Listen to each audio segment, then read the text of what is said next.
All right, guys, guess who we have in the house? We have the legend Guy Gilchrist. You work with Jim Henson. How you doing, Guy? I'm doing great. How you doing? Good. We met each other out there, just outside in the lobby, and I took your guys' picture. You took our picture. So Yeah, we were you. like, it worked out, right? Yeah. It worked out really awesome. Hey, how was it working with Jim Henson? Jim was like my dad, my hero, my boss, you know, my brother all at once. Gosh, I was only like 23 years old when I went to work for Jim, and my main job was I wrote and drew. There used to be a comic strip about the Muppets. It was the Muppets Comic Strip, and it was in pretty much every newspaper in the world and read by 80 million people every single day. Get that? 80 million people every single day? People. Yeah, and that was my first job for Jim. And anyway, Jim was just the greatest. And what I kind of try to tell people is, you know, okay, all of you who love Jim, and if you can imagine the greatest, like what would be your greatest experience meeting Jim Henson and how you wanted him to be, well, he was 100 times that. Do you have any great stories you have of Jim, like when you guys are working on a project or Oh gosh, sure. Well, you know, I was always in awe of him, but I'll give you a perfect example of, so the very first day that I met him, and so I was drawing, as you can see these pictures back of me, you know, so here I am, you know, drawing the Muppets on day one, right? And so when I met Jim and I was working on the strip and it hadn't been published yet, Jim said to me, Guy, some of the drawing is great, but we don't want great. We want wonderful. Okay. And then he held his hand up and he introduced me to Kermit. Now Kermit wasn't on his hand, it was just his hand, and he started talking. And immediately I realized what wonderful meant. What it meant was, I was used to working for like Chuck Jones, okay, or Bob Clampett, and doing their characters where I was trying to emulate, you know, their Bugs Bunny, you know, those characters, right? That were drawings on paper and animating them, okay? But with a Muppet, with Kermit, there was actual blood. See, there was a hand in there. These characters were alive. Wow. And I had to find a way to bring that life into my drawing. And that was something that Jim showed me just by holding his hand up and introducing me to Kermit. Well, that's awesome, man. That's awesome. Is there any projects that you want to let my folks know, my audience know, that's coming up for you, or? Yeah, well, we just published a brand new book called Magical Creatures Make Bad Pets, and it's on Amazon and it's on everywhere, and it's a brand new book that that just was published for Christmas this year. Okay, cool. So we're gonna get into the good questions now. Yeah. Okay. Here we go. You ready? Good question. You ready for the good questions? Or whatever you got, man. Let's start with the easy one. All right. What advice would you give your 18-year-old self? There you go. Don't get married so early, I think that would be, because I did get married when I was like 20 years old.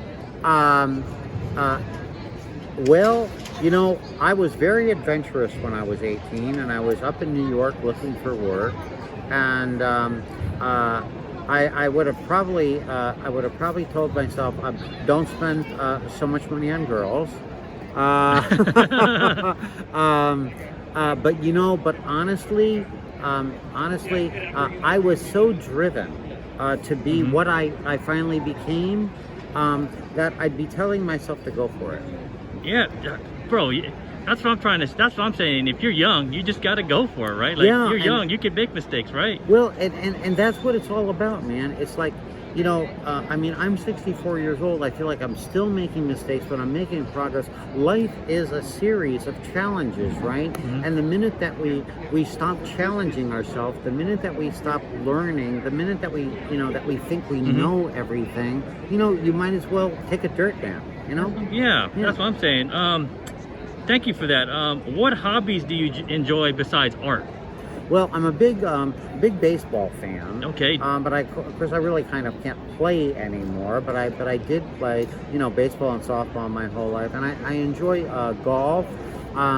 One sideline that some people know about me and some people don't know about me. I live in Nashville, Tennessee, and one of the reasons I live in Nashville is I play the guitar and I sing and I write songs. Oh, and those are on Spotify and all of that kind of stuff and everything. But so one of my hobbies is songwriting. Okay, so hey, this brings up another good question. All right. If all the states in the USA were represented by food, what food would your home state be represented by? Well, it's Tennessee, so it's got to be like what, hot chicken? Hot chicken. Nashville hot chicken. How's the barbecue out there, man? The barbecue's good, but Nashville's known for for hot chicken or catfish. Okay. So hot chicken. So when I go out there, I'm gonna listen to music in Nashville. You get some hot chicken. You get some fried catfish. And what do I drink? What do I drink in Nashville? Well, I'm not really a drinker. But we have an awful lot of honky tonks, and there's a lot of and really and truly, every country song has, doesn't say, oh, get yourself some bottled water. It tells you grab yourself a beer, don't it? Oh, I know, right? Yeah, right. So you're from Nashville. I am. Well, I'm originally from Connecticut. And worked in New York City most of my life. But I've been living in Nashville for 15 years now. Have you ran into so many popular musicians out there Yes, I've even sung on the Grand Ole Opry. Oh, really? Yeah. Oh man, see, Nashville is one of the places I want to go. Yeah, I worked with Dolly Parton. There you go. Yeah. Look at, man, some amazing stuff going on here. Then what was your first job ever? Well, shoveling driveways in Connecticut when I was a little kid. Hey, man. And then my first art job was I used to draw Woody Woodpecker and Batman for my friends in school and charge them a nickel to draw them. Oh, okay. All right. And so in all honesties, what are some of your guilty pleasures that you are willing to admit? Gee. Let's see. Well, I love 1950s and 1940s noir. Okay. And good bad movies. Bad movies. Yeah. All the sci-fi stuff and everything from the 50s and stuff, I absolutely positively love it. I love all the beach party movies. There you go. But, beach blanket bingo and all that kind of stuff. So I don't know if those are all guilty pleasures, but guilty. What good bad movie would you recommend? Gee. I'd tell you mine, Top Gun. That's my good. Oh, Top Gun's great though. and that is a good bad. It's a good bad movie. That's a good bad movie. Hey, okay. Well, a lot of people don't like Elvis movies. I love Elvis movies, and I would suggest that everybody says, oh, watch Viva Las Vegas. That's a great movie. Watch Girl Happy. Girl Happy. Elvis and Shelley Fabre. Dude, my mom was such a big Elvis fan when I was a kid. She played his stuff over and over again, man. So I can feel that. So one more question, and it's Christmas time, and Merry Christmas to you, and Happy New Year. What is your guilty pleasure Christmas song?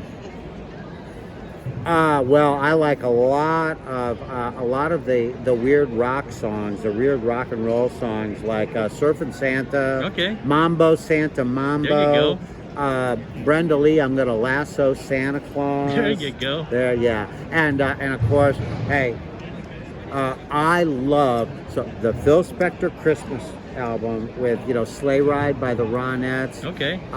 The Crystals.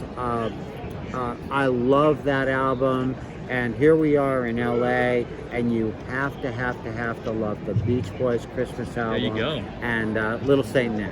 Hey, and before we go our separate ways, where can my viewers find you? On like Instagram or Facebook, social media, or website? Well, I'm awfully easy to find.